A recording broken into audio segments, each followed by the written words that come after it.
And you mentioned she first started writing in Russian. Mm-hmm. How and why did she transition to Yiddish?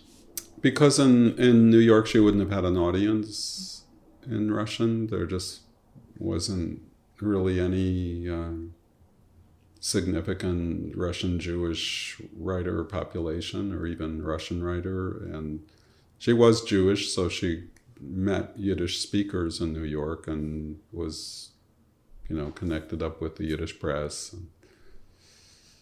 It was a very thriving community at that time, and people were, they were publishing, I think it was 200,000 a day circulation.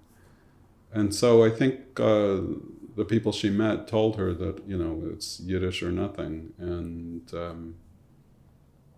And then I think once she found her way into Yiddish, it made I think she translated some of the older poems, but in a kind of different way. She kind of discovered a different cadence in the language that was appealing to her, because her writing is often referred to as rhyming and chiming.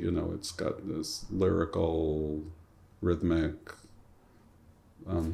rhyming quality that probably did not have in Russian.